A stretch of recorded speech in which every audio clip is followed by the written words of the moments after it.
tudo. E não foi nada combinado com o irmão, mas o texto que Deus me deu está em Lucas 19. Para você ver quando Deus quer falar, né? Quando Deus quer falar com a igreja, quando Deus quer falar com um povo seleto, Ele confirma, não é? E Deus nessa noite já o confirmou. Eu quero ler com os irmãos no livro de Lucas, no seu capítulo de número 19. Mas eu quero ler o versículo de número 1, na qual fora lido, e quero ler também o versículo de número 5. Versículo 1 e versículo 5 de Lucas capítulo 19. Versículo 1 diz assim: E tendo Jesus entrado em Jericó, ia passando. Versículo de número 5. E quando Jesus chegou àquele lugar, olhando para cima, viu-o e disse-lhe: Zaqueu, desce depressa, porque hoje me convém pousar em tua casa. Eu quero que você aprenda. É uma passagem bem conhecida, né? É uma passagem bem conhecida, bem falada, mas hoje tu vai aprender algo. Eu quero aprender junto com vocês algo que está aqui nesse texto, de suma importância para a nossa vida. Mas antes de adentrar, eu quero te explicar algo a respeito da cidade de Jericó. A cidade de Jericó, ela foi aquela cidade que Deus colocou no coração de Josué de rodear ela 7 vezes com os sacerdotes, não é? Tocando ali as buzinas durante 7 voltas para as muralhas vir ao chão. Por quê? Porque era uma cidade que era impossibilitada do povo de Deus entrar, como já havia falado, como nosso irmão já nos antecedera aqui, ele falou isso. Era uma cidade amaldiçoada. E Deus colocou no coração de Josué ir naquela cidade com os sacerdotes e levitas e para derrubar aquele poder que impedia o povo de ali adentrar. O governo da época, ele era um governo ditador. Então Josué agora, junto com os escolhidos do Senhor, ele foi dar 7 voltas ali para poder a muralha vir ao chão. Só que antes disso, Josué, ele enviou 2 espias naquela cidade para poder sondar a cidade, conhecer a cidade. E para aqueles espias não serem pegos, eles foram acolhidos por uma prostituta cujo nome era Raabe. E olha para você ver como Deus pega as coisas loucas desse mundo para confundir a sábia. Eu quero te explicar algo aqui sobre a prostituta, que às vezes pode não estar na tua memória, ou tu já leu e não se apercebeu para isso.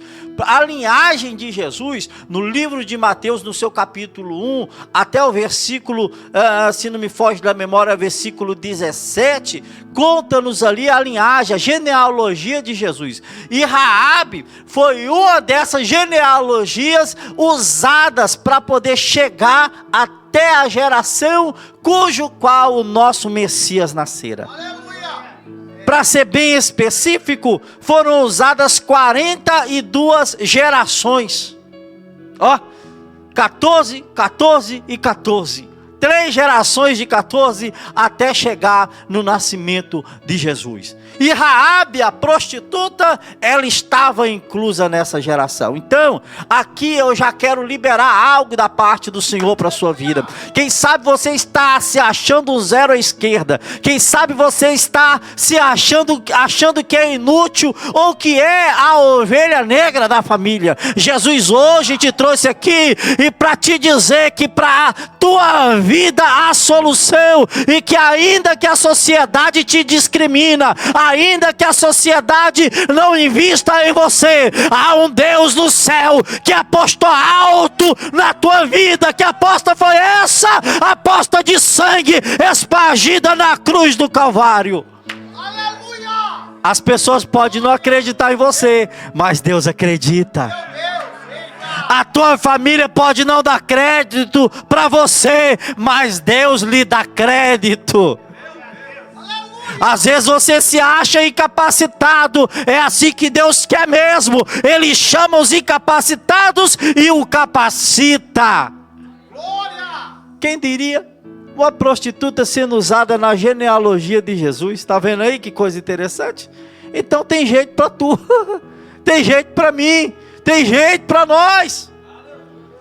Então, queridos, essa prostituta escondeu os espias que Josué enviou. E ela perguntou para ele assim: o que vai acontecer? Olha, Jericó vai ser destruída. Jericó vai ser exterminada. E todos que estão aqui em Jericó vai queimar, vai pegar fogo, já era.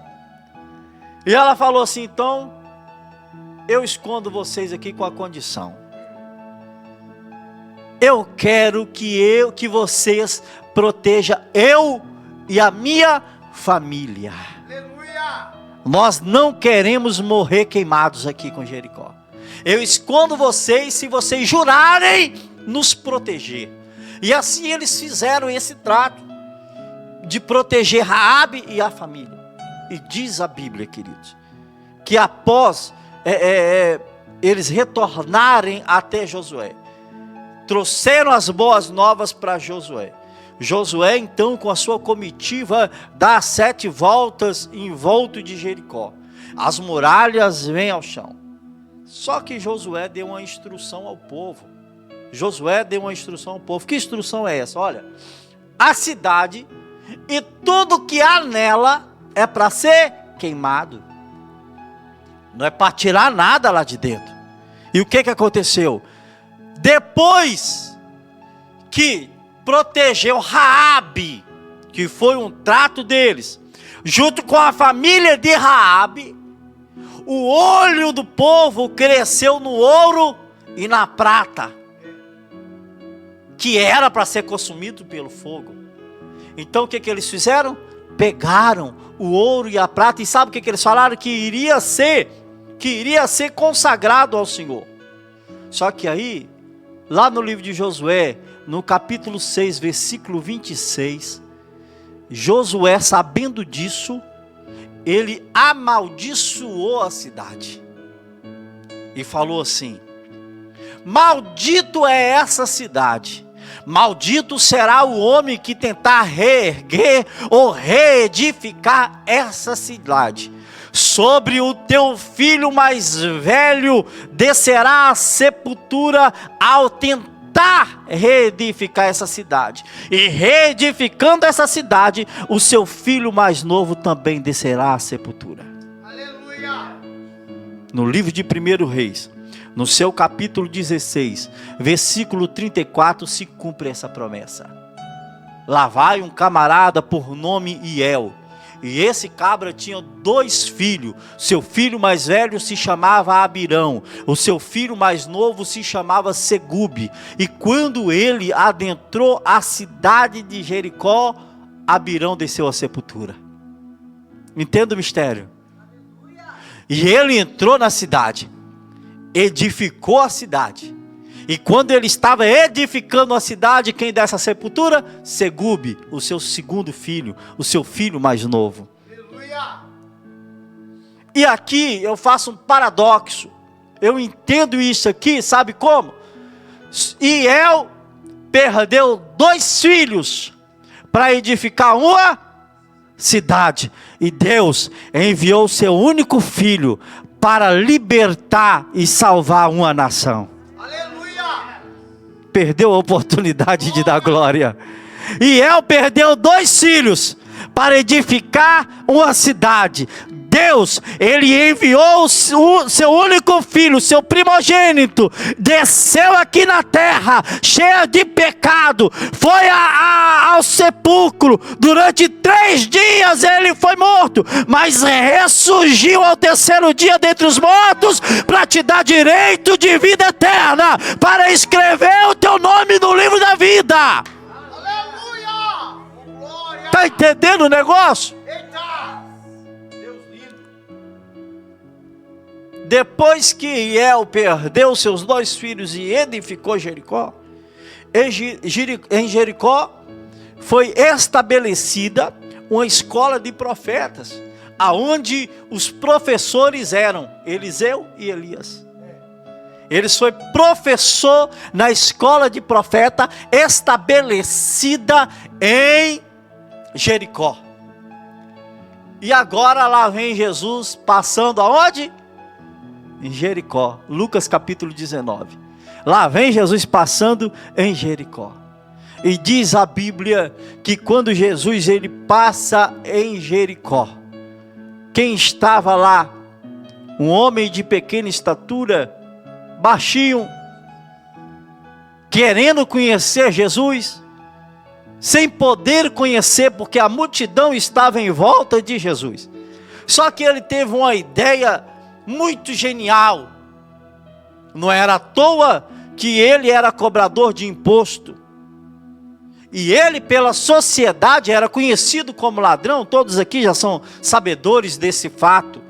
Ele era conhecido como ladrão. Mas diz a Bíblia que Jesus entrou em Jericó e ia passando. Zaqueu, querendo ver Jesus, ele só queria ver, irmãos.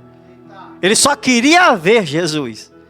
E ele, o subconsciente dele bolou um esquema muito rápido. Bom, se Jesus vai passar aqui, como é que eu vou ver ele? Uma multidão o cerca. Uma multidão o acompanha. Eu sou pequenininho. Eu não sou da altura do Miqueias. Sou pequenininho. Como é que eu vou ver Jesus? Vou subir numa figueira braba. Sabe qual que é o nosso maior problema? Jesus ele passa às vezes do nosso lado. E nós colocamos tanto problema, não é? Tantos problemas para não vir nos cultos, não é desse jeito?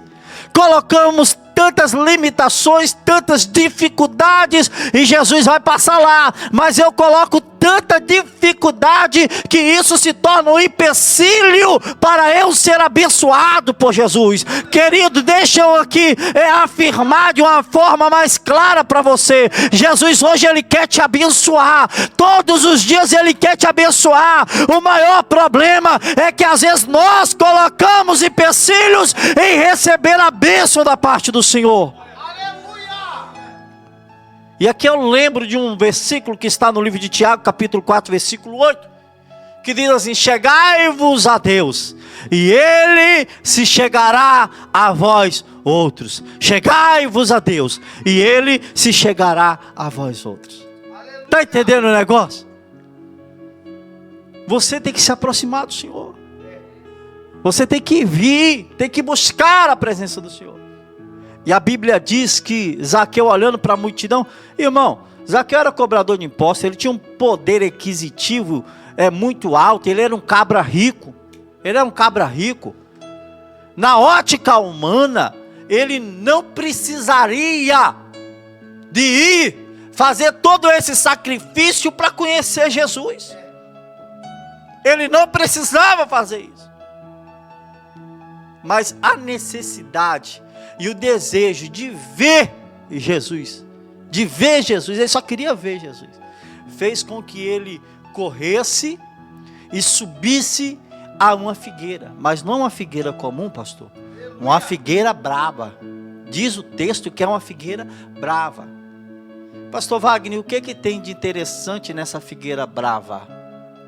Nós, olha que já observamos de que Jesus ia passando, ele descobriu, venceu as limitações para subir uma figueira brava. Só que a figueira brava, irmãos, aqui eu quero te explicar algo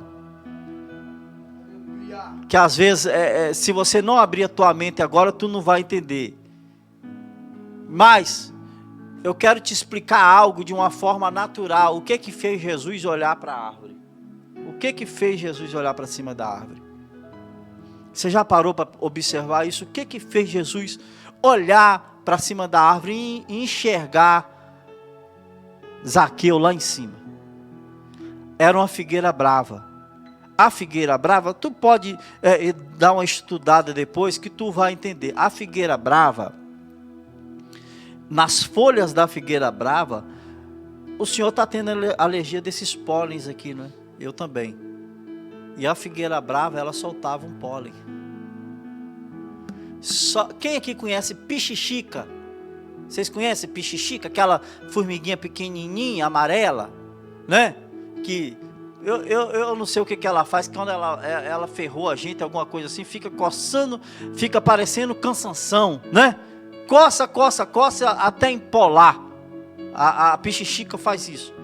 E o pólen que saía da folha da figueira brava causava essa alergia, uma coceira na pele da pessoa. Agora eu imagino, o que dá na mente de Zaqueu subir lá em cima? Aleluia. Sabendo de que a figueira soltava esse pólen, sabendo que a pele dele iria se irritar, sabendo que iria causar coceira, e mesmo assim ele quis subir lá em cima para ver Jesus. Está entendendo? Mesmo assim, ele venceu o obstáculo só para ver Jesus. Mesmo assim, ele venceu as barreiras só para ver Jesus. Querido, se tu não dá glória agora, eu vou entender que tu é igual Zaqueu, eu vou entender que tu é incrédulo. Escuta isso aqui. Qual é o empecilho que te impede de vir para a casa de Deus? Qual é o empecilho, qual é a barreira que te impede de ver Deus, de conhecer Deus, de se aproximar de Deus, de receber os milagres da parte de Deus? Qual é a barreira que tu coloca? Qual é o empecilho que tu tem colocado? Vença as barreiras, rompe a multidão, mas venha para perto de Jesus. Oh, glória! Aleluia! Deus de maravilha. E aqui agora, irmãos, eu quero fazer uma conjectura. Aqui agora, Zaqueu, ele sobe, passou lá em cima da árvore. Isso que leva Jesus a olhar para cima. Porque Jesus, ele era 100% Deus, mas era também 100% homem. Isso que leva Jesus a olhar lá para cima. Quando Zaqueu ele sobe lá para cima, automaticamente ele já começa a se coçar. Automaticamente ele já começa a coçar as pernas. Automaticamente ele começa a coçar os braços. Automaticamente ele já começa a coçar o pescoço. E o que acontece com o galho da árvore? Começa a chacoalhar.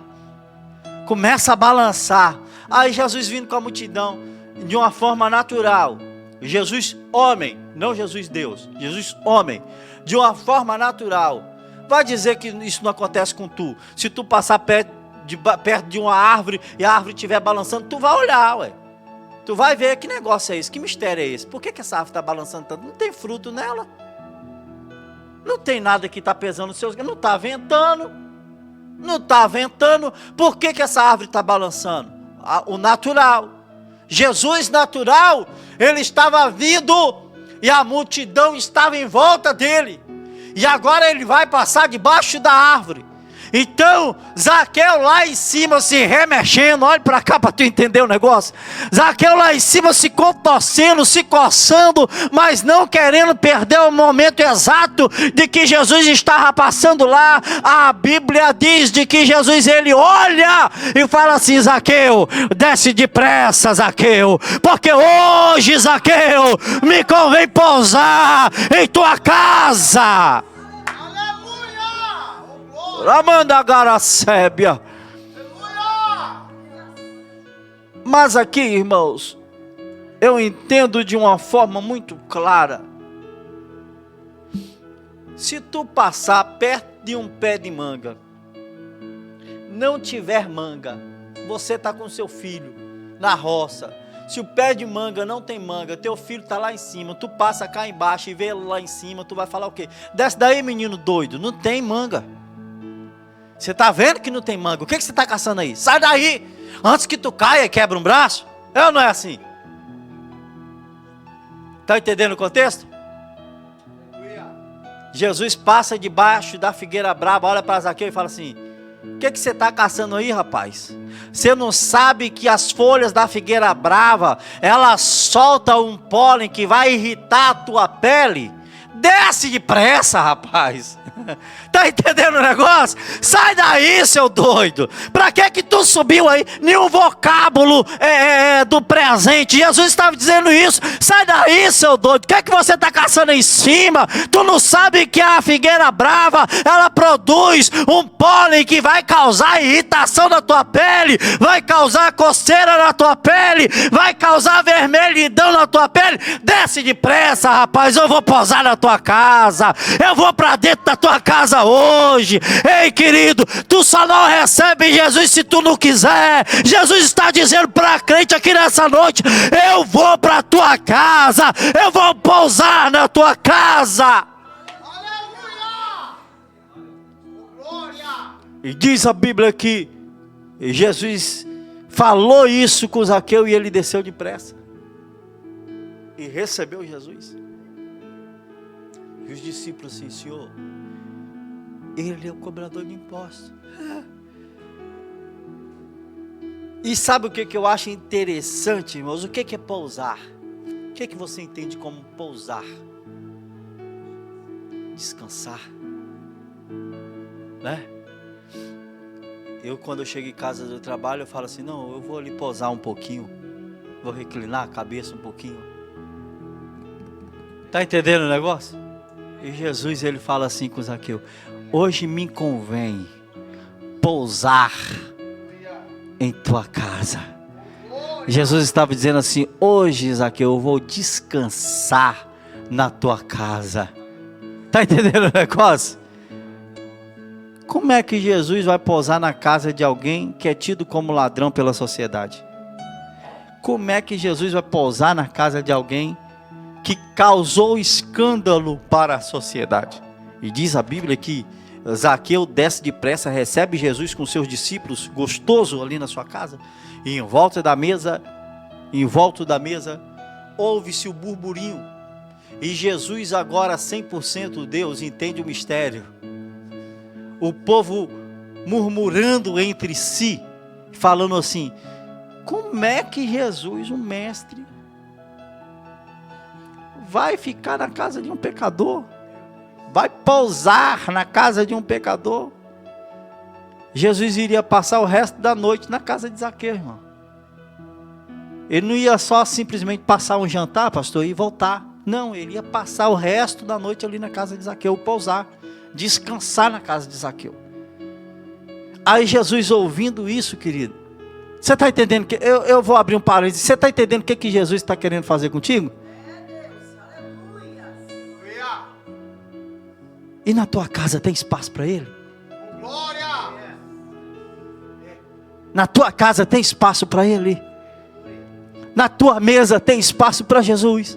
Aleluia! Pastor, o tema da campanha é cura? Sim. Zaqueu estava com a alma doente. Zaqueu estava com a alma aflita. Zaqueu estava com a alma desesperada, e Jesus queria pousar na casa de Zaqueu, para poder sarar a alma de Zaqueu. Jesus queria pousar na casa de Zaqueu, para curar a alma de Zaqueu. Jesus, ele quer entrar na tua casa, para poder sarar a tua alma. Jesus, ele quer entrar na tua casa para sarar as tuas feridas. Jesus, ele quer pousar na tua casa para mudar a história da tua família. E Jesus, ao ouvir esse burburinho, ele vira para os filhos e fala assim: este também é filho de Abraão. Hoje veio salvação a esta casa, porque este também é filho de Abraão. E aqui eu te faço uma pergunta retórica. Não me responda para não passar vergonha. Tem espaço na tua casa para Jesus? E diz a Bíblia que esse camarada foi acusado. Senhor, esse homem é ladrão, é publicano, é ladrão, cobrador de imposto. Aí ele se defende: Senhor, se porventura, olhe para cá, se porventura eu tenho defraudado, eu tenho roubado de alguém, eu vou devolver 4 vezes mais. Aleluia. Se porventura eu roubei esse povo, eu vou devolver 4 vezes mais. E aqui eu quero ler com você para tu memorizar. Ó, e disse-lhe Jesus: hoje veio salvação a esta casa, pois este também é filho de Abraão, porque o Filho do Homem veio buscar e salvar o que se havia. Como que está a tua casa? Aleluia. Quando nós falamos a palavra casa, estamos abrindo um termo abrangente. Quando estamos falando a palavra casa, nesse texto em específico, não está tratando só da pessoa de Zaqueu. Quando falamos o termo casa, o texto está falando da família de Zaqueu. Jesus não podia ter falado assim: hoje veio salvação para Zaqueu. Não podia? Jesus podia. Ele podia ter falado: hoje veio salvação para Zaqueu. Mas Jesus não falou isso. Jesus falou: hoje veio salvação a esta casa. Por causa de quem? De Zaqueu. Você está entendendo o negócio? A salvação da tua casa tem que chegar através de você. Aleluia. A salvação da tua família tem que chegar através de você. Eita. A cura dentro da sua casa tem que chegar através de você. Mas para isso acontecer, tu tem que ser um crente doido. Tem que subir na figueira braba. Tem que se coçar. Vai passar por esses vexames, por esses micos, vai. Tu tem que ser taxado crente doido. Mas é os crente doido que Jesus está de olho. E Jesus tem uma palavra para tua casa hoje. Desce depressa, porque eu vou posar lá. Tu não vai sair daqui da mesma maneira que tu entrou. Tu vai sair daqui comigo hoje. Hoje eu vou para tua casa com você. Aleluia. Pastor, eu estou com problema na minha casa. Você é o representante dela. Você é o representante da tua família. E Jesus, ele vai contigo até na tua casa hoje. Mas seja um anfitrião à altura. Não é qualquer pessoa. O que é que tu faz quando tu chega na tua casa? Quando tu sai daqui da igreja, acaba de sair do culto, o que é que tu faz quando tu chega na tua casa? Vende um culto gostoso desse, e às vezes quando chega em casa, a primeira coisa que tu faz, liga a televisão. É ou não é? Já corre em casa, já vai ligando a televisão. Ah, tá naquele programa favorito, tá naquela série favorita. É ou não é assim? 2 coisas tu tem que aprender. O culto não começa na igreja, começa quando tu sai da sua casa. Então tu já tem que sair da tua casa cultuando ao Senhor. Tu tem que chegar também na tua casa pós-culto, cultuando também ao Senhor. Para que a televisão ou algum outro tipo de distração não roube da tua memória aquilo que aconteceu e aquilo que foi apregoado dentro da casa do Senhor. Para que nada lá dentro roube da tua memória aquilo que foi ministrado aqui. Aquilo que o teu pastor tem te ensinado. Está entendendo o negócio? Então, querido, se põe de pé por bondade que eu já estou finalizando. Aleluia. Glória a Deus. Deus de maravilha. Eu quero ser profeta na tua vida na noite de hoje. Aleluia. Que tu vai sair daqui no dia de hoje com Jesus. Tu, ao chegar na tua casa, vai abrir a porta do teu lar e vai falar: Jesus, entra primeiro. Seja um bom anfitrião. Receba Jesus gostoso na tua casa. Jesus, entra primeiro, Jesus. A casa é tua. Faça da minha casa a tua casa. Faça da minha casa o teu espaço. Tu pode morar aqui, Jesus. Tem lugar para tu descansar aqui. Tem lugar, mesa para o Senhor aqui. Jesus, cura a minha casa. Sara a minha casa. Habita na minha casa, Jesus. Ramandagaracébia. Eu quero profetizar que a partir de hoje, na tua família, a história vai mudar. A tua família não será a mesma. a tua casa não será a mesma. O sacrifício que você está fazendo em vir para a casa do Senhor, em vir para a igreja, cultuar ao Senhor, não é em vão, não é em falso. A tua casa será mudada através das suas loucuras. A tua casa será mudada através do teu sacrifício. Suba na figueira, suba na figueira, suba na figueira. Se sacrifique, porque Jesus hoje está dizendo para alguém: desce depressa, desce depressa. Hoje eu vou pousar na tua casa. Que as palmas louvem o nome santo do Senhor.